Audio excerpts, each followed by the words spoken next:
Hello students, last video में हम लोगों ने माइक्रोस्पोर का जर्मिनेशन देख लिया था। Now in this video we will discuss about the germination of megaspore and final the development of female gametophyte और female gametophyte is also known as mega gametophyte. Just like microgametophyte is known as male gametophyte. In case of megaspore, female gametophyte is also known as megagametophyte. So first of all हम देखेंगे कि female gametophyte किससे बन रहा है? Megaspore के germination से बन रहा है।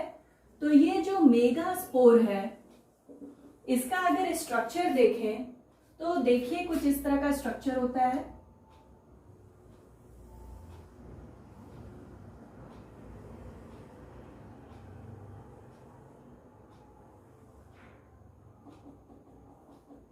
इसकी जो वॉल होती है वो थोड़ी थिक होती है इस तरह से। तो यहां पर होता है, इसमें पाए जाते हैं स्टार्च ग्रेन्स, और ये जो स्टार्च ग्रेन्स होते हैं ये किसमें होते हैं? डेंस साइटोप्लाज्म में होते हैं। और ये जो पैपिला वाला पोर्शन होता है यहां पर पाया जाता है इसका nucleus, and this is known as apical papilla। और ये है starch grains and this is the dense cytoplasm। So this is the structure of megaspore। Generally megaspore का जो structure होता है वो होता है tetrahedral और it is oval in shape or it is rich in starch grains which lies in the dense cytoplasm. The protuberance is present here which is known as apical papilla। तो apex वाले portion पे एक papilla like structure पाया जाता है जिसे हम कहते हैं एपिकल पैपिला। तो ये हो गया स्ट्रक्चर के बारे में। यहां पर हमें दिख रहा है ढेर सारे स्टार्च ग्रेन्स प्रेजेंट है जो कि कहां पर है? डेंस साइटोप्लाज्म में। तो मेगास्पोर का जर्मिनेशन कैसे होता है? मेगास्पोर जैसे ही शेड करता है, इसकी जैसे ही शेडिंग होती है, फॉलिंग होती है, तो यहां पर जो न्यूक्लियस होता है कहां पर? एपिकल पैपिला में। ये देखिए एपिकल पैपिला वाला जो स्ट्रक्चर है वहां पर क्या दिख रहा है? न्यूक्लियस दिख रहा है। तो जो न्यूक्लियस प्रेजेंट होता है एपिकल पैपिला में ये हो जाता है, it becomes spherical in shape. इसका शेप कैसा हो जाता है? स्फेरिकल हो जाता है। एंड इसका जो साइटोप्लाज्म होता है इट बिकम्स मोर ग्रैनुलर। तो यहां पर आप देख रहे हैं कि जो इसका साइटोप्लाज्म है वो न्यूक्लियस जैसे ही स्फेरिकल शेप का होता है, इसका साइटोप्लाज्म बिकम मोर ग्रैनुलर, यानी कि स्टार्च ग्रेन्स क्या हो जाते हैं? ज्यादा संख्या में दिखाई देते हैं।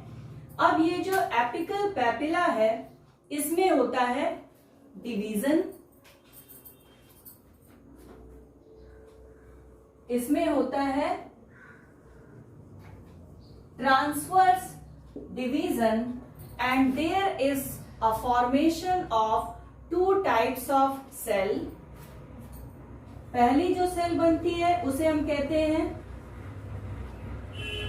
लार्जर प्रोथैलियल सेल, और दूसरी जो सेल है it is known as upper small cell. तो यहां पर फॉर्मेशन हो रहा है लार्जर प्रोथैलियल सेल का और अपर स्मॉल सेल का। So here you are seeing there is formation of larger prothallial cell and a small cell. Now this larger prothallial cell ये बना लेता है क्या?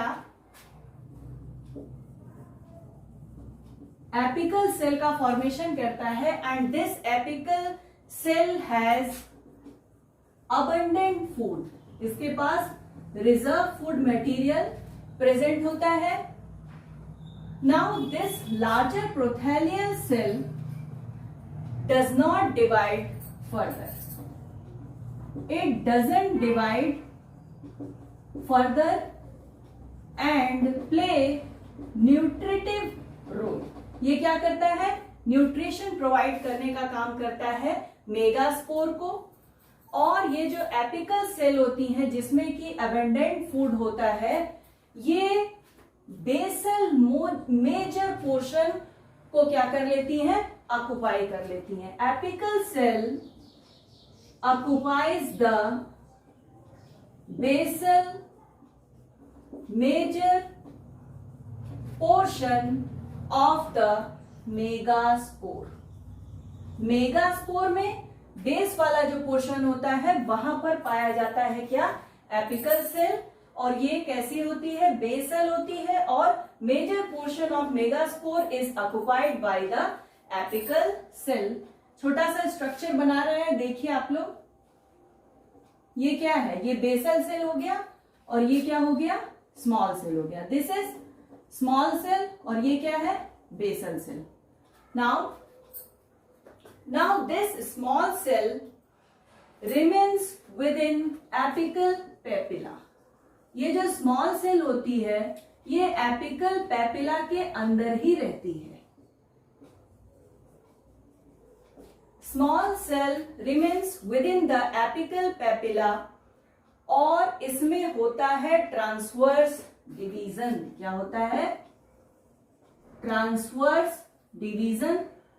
Transverse division in small cell बना देता है सेंट्रल सेल. क्या बनाता है? सेंट्रल सेल का फॉर्मेशन होता है. और दिस सेंट्रल सेल बना लेती हैं 3 लैटरल सेल्स. यही जो सेंट्रल सेल्स होती हैं ये बना देती हैं 3 लैटरल सेल्स का फॉर्मेशन करती हैं. और फाइनली जो ये सेंट्रल सेल होती है इट फंक्शंस एज आर्चिगोनियल इनिशियल. ये आर्चिगोनियल इनिशियल की तरह फंक्शन करती हैं और इनमें होता है division. So after division, archegonial initial forms क्या बनाता है? बना देता है बेसल सेल. तो बेसल सेल यहां पर आप देख रहे हैं कि सेंट्रल सेल्स ने क्या क्या बनाया? पहले तो यहां बना दिया 3 लैटरल सेल्स और उसी के साथ साथ बना दिया सेंट्रल सेल. तो यहां पर 2 चीजें बनी. तो ये जो बेसल सेल होती हैं और 3 लैटरल सेल्स होती हैं ये दोनों मिल करके बेसल सेल और 3 लैटरल सेल्स ये दोनों आपस में मिल करके फॉर्म करती हैं एक टिश्यू. क्या बनाती हैं? टिश्यू. और यहां पर होता है horizontal and vertical division. Horizontal and vertical division. 3 lateral cells और basal cells by horizontal and vertical division forms a tissue and the archegonial initial. ये जो archegonial initial था इसमें क्या होगा? पेरिक्लाइनल डिवीजन होगा. and after this periclinal division there will be formation of क्या क्या बनेगा? देखिए, outer primary cover cell, outer primary cover cell बन जाएगा और इसी के साथ साथ फॉर्मेशन होगा इनर सेल का. तो यहां पर आपने देखा कि आउटर कवर सेल का फॉर्मेशन हो गया और इनर सेल का फॉर्मेशन हो गया. So here you can see there is formation of outer primary cover cell and inner cell. So after the formation of outer primary cover cell and inner cell यहां पर होता है 2 successive division. 2 successive anticlinal division होते हैं किसमें? Primary cover cell में. और as a result formation हो जाता है यहां पर 4 नेक इनिशियल्स का। अब 4 नेक इनिशियल्स बन गए। अब इसके बाद जब इसमें होगा ऑब्लिक डिवीजन, इस ऑब्लिक डिवीजन के बाद यहां पर फॉर्मेशन होता है किसका? नेक का। और ये जो नेक होता है ये बना होता है 2 tiers ऑफ 4 सेल्स ईच, यानी कि टोटल नंबर ऑफ सेल्स कितने हो गए? 8 हो गए। 2 टीयर का बना है तो 4 2 जा 8, तो 8 सेल्स का बना हुआ क्या हो जाता है? नेक हो जाता है। इनर सेल में डिवीजन होता है, बनता है क्या? देखिए इनर सेल में भी क्या होगा? डिवीजन होगा, और as a result of this division there will be formation of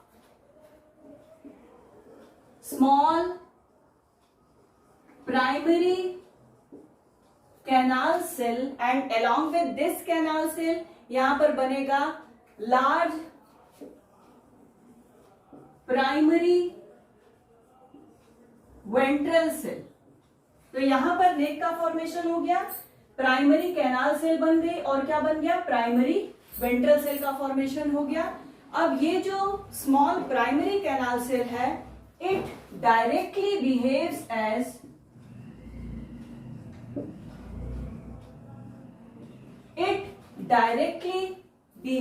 as ये डायरेक्टली बिहेव करने लगता है as a neck canal cell. तो यहां पर आपने देखा कि नेक कैनाल सेल का फॉर्मेशन हो गया। अब ये जो large primary ventral canal cell है इसमें डिवीजन होगा, क्या बनेगा? वेंट्रल कैनाल सेल बन जाएगी, और उसी के साथ साथ क्या बन जाएगा? एग बन जाएगा, वेंट्रल कैनाल सेल और एग। तो इस तरह से आपने देखा कि मेगास्पोर का जर्मिनेशन हुआ, और जर्मिनेशन के बाद आपने देखा कि नेक का फॉर्मेशन हुआ। नेक के जस्ट नीचे क्या होता है? नेक कैनाल सेल होता है। नेक कैनाल से ही फिर लगे हुए क्या होते हैं? वेंट्रल कैनाल सेल होते हैं। और finally at the basal portion of the megaspore is occupied by a large egg cell. So that's all about the topic, the germination of megaspore and finally the development of female gametophyte. In the next class हम लोग बात करेंगे megaspore के structure की और fertilisation की along with the life cycle of Marsilea. Till then, thank you.